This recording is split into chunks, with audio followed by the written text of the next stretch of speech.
بسم اللہ الرحمن الرحیم۔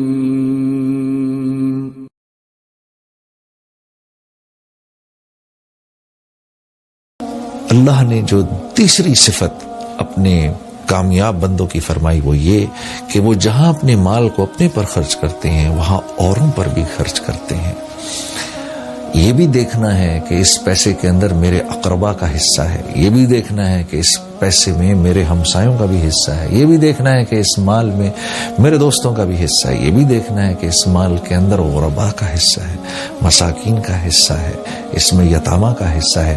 جو اپنے مال کو 6 طرح سے خرچ کرے گا اللہ رب العزت اس کو وہاں سے دیں گے جہاں سے وہ گمان بھی نہیں کر سکتا۔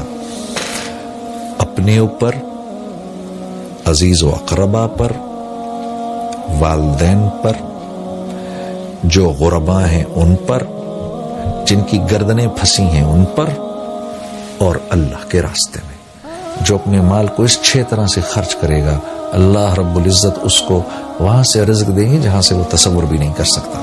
والذین هم لفروجہم حافظون، اور وہ حیا کے پیکر ہوتے ہیں، بے حیائی کی کسی کام کو نہیں کرتے، ان کی آنکھ ادھر ادھر نہیں پھرتی، ان کے کان فضول بکواس نہیں سنتے، ان کی زبان سے کوئی بے حیائی کا جملہ نہیں نکلتا، ان کا دماغ کوئی بے حیائی کی بات نہیں سوچتا۔ کوئی نامحرم سامنے آئے اسی وقت آپ نے نظریں جھکا لیں، اللہ کے نبی صلی اللہ علیہ وسلم کے ارشاد کے مطابق اسی لمحے تیرے پچھلے سارے گناہ معاف ہو جائیں گے۔ ہاں، اور اللہ رب العزت ایمان کی ایسی حلاوت نصیب فرمائے گا دل کے اندر کہ جب آپ نماز میں کھڑے ہوں گے تو اس حلاوت کو محسوس کریں گے۔ دل کو 4 راستے جاتے ہیں، نظر سے، کان سے، زبان سے اور دماغ سے۔ یہ 4 پائپ لائنیں دل کے اندر جا رہی ہیں۔ ان میں سے کسی ایک پائپ لائن کے اندر گندا پانی گیا تو سارے دل کے اندر گند اور بدبو اور تعفن پھیل جائے گا۔ پھر یہ جب نماز میں تو دل ہی نہیں لگے گا، قرآن دیکھنے کو تو دل ہی نہیں لگے گا، اللہ کی بات سننے کو تو دل ہی نہیں لگے گا، سچ بولنے کو دل ہی نہیں کرے گا تو یعنی وہ کوئی ایسا کام نہیں کرے گا جس پر دل پر بوجھ آئے، وہ کوئی ایسا کام نہیں کرے گا جس پر نفس پر بوجھ آئے۔ ہاں، اگر جھوٹ بولنے سے نفس پر بوجھ آ رہا ہے تو بول دے گا، نماز پڑھنے سے نفس پر بوجھ آ رہا ہے نماز چھوڑ دے گا، کیونکہ 4 لائنوں میں سے ایک لائن سے گندا پانی جا رہا ہے، دل اندر سے گندا ہے۔ جب دل منور ہوتا ہے، صاف ستھرا ہو جاتا ہے تو پھر بے حیائی کا کوئی کام نہیں کیا جاتا۔ میرے دوستوں، اللہ رب العزت مومنین کی یہ تعریف فرما رہے ہیں کہ اپنی شرمگاہوں کی حفاظت کرتے ہیں۔ ہاں، اللہ نے جن کے ساتھ اجازت دی ہے، اپنی بیوی کے ساتھ اللہ رب العزت نے اجازت دی ہے تو اس میں کوئی پکڑ تکڑ نہیں ہے، کوئی ایسی بات نہیں ہے، لیکن اس کے علاوہ یہ کوئی بے حیائی کا کام نہیں کرتے۔ والذین هم لاماناتهم وعہدهم راعون۔ اب ذرا مشکل ہوتی جا رہی ہے بات، پرچہ تھوڑا مشکل ہے، ڈیفیکلٹ کوشچنز آگے آ گئے ہیں۔ والذین هم لاماناتهم وعہدهم راعون، جب کوئی امانت ان کو دی جاتی ہے وہ اس امانت میں خیانت نہیں کرتے۔ مثال کے طور پہ کوئی ذمہ داری آپ کو دی گئی ہے، آپ کسی علاقے کے میئر ہیں یا آپ کو کسی علاقے کے ناظم ہیں یا آپ کو کوئی کسی علاقے کے منسٹر ہیں، آپ کو پیسہ دیا گیا ہے کہ یہ پیسہ یہاں خرچ ہوگا، اس کی ایک ایک پائی آپ نے وہاں خرچ کی، اس کو امانت سمجھا۔ جب لوگ امانتوں کو ہڑپ کرنے لگیں گے تو پھر ایسی آفات اور آندھیاں آئیں گی میرے عزیز دوستو، یہ میں نہیں کہہ رہا، یہ اللہ کے نبی کا ارشاد ہے۔ ہاں، پھر جس قوم میں امانت ہڑپ کی جاتی ہے وہ قوم اس کے دشمنوں کے حوالے کر دی جاتی ہے، جو ان کے گھروں میں گھس کے ان کے مالوں کو لوٹتے ہیں۔ ہاں، اور لِأَمَانَاتِهِمْ وَعَهْدِهِمْ رَاعُونَ، جب وہ اپنی زبان سے کسی بات کو کہتے ہیں تو اس کو پورا کرتے ہیں، اپنے عہد کو پورا کرتے ہیں۔ میرے عزیز دوستو، ایک چیز جو میں نے بہت نوٹ کی ہے، جو بڑے دکھ سے اور تکلیف سے میں آپ کے سامنے عرض کرنا چاہتا ہوں، کہ جب آپ ویسٹرن کنٹریز میں کبھی جائیں، آپ یقین کریے ان کے ہاں سب سے بڑا جرم جھوٹ بولنا ہے۔ جس کے بارے میں میرے نبی نے فرمایا کہ مسلمان بخیل تو ہو سکتا ہے، مسلمان بزدل بھی ہو سکتا ہے، لیکن مسلمان جھوٹ نہیں بول سکتا۔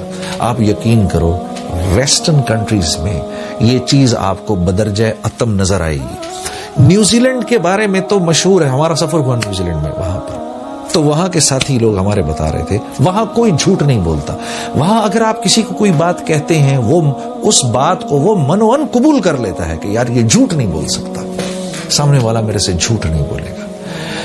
ہاں، ایسی قوموں کو اللہ عروج دیتے ہیں، بغیر ہتھیاروں کے عروج دیتے ہیں، ورنہ دنیا کے ہتھیار جمع کر لو، اگر میرے دوستو وہ صفات نہیں ہیں جو اللہ کو مطلوب ہیں تو ساری دنیا کے اسباب رکھنے کے باوجود اللہ سارے عالم میں ذلیل کر کے دکھائیں گے۔ ہاں، کیونکہ عزت و ذلت تو اس کے ہاتھ کے اندر ہے۔ ہاں، عزت اور ذلت کا تعلق اسباب سے تھوڑی ہے، عزت اور ذلت کا تعلق تو اندرونی صفات سے ہے۔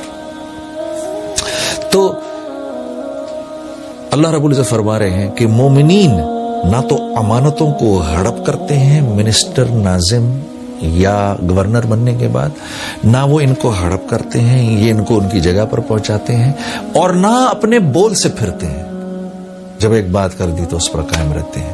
والذین هم علی صلواتہم یحافظون، اوپر بھی سب سے پہلی صفت کا تعلق نماز سے، آخری صفت کا تعلق بھی نماز سے، کہ جب اذان ہوتی ہے سب کچھ چھوڑ کر چلے جاتے ہیں، اپنے اوقات کی ایسی حفاظت کرتے ہیں۔ والذین هم علی صلواتہم یحافظون، سبحان اللہ، وہ اپنی نمازوں کے اوقات کی حفاظت بھی کرتے ہیں۔ خشوع اور خضوع سب سے پہلے ذکر فرمایا، سب سے آخر میں دوبارہ نماز کا دوبارہ ذکر فرمایا۔ ہاں، اوپر بھی نماز، نیچے بھی نماز، ساری صفات ان کے بیچ میں کہ یہ اپنے نماز کے اوقات کی بھی حفاظت کرتے ہیں۔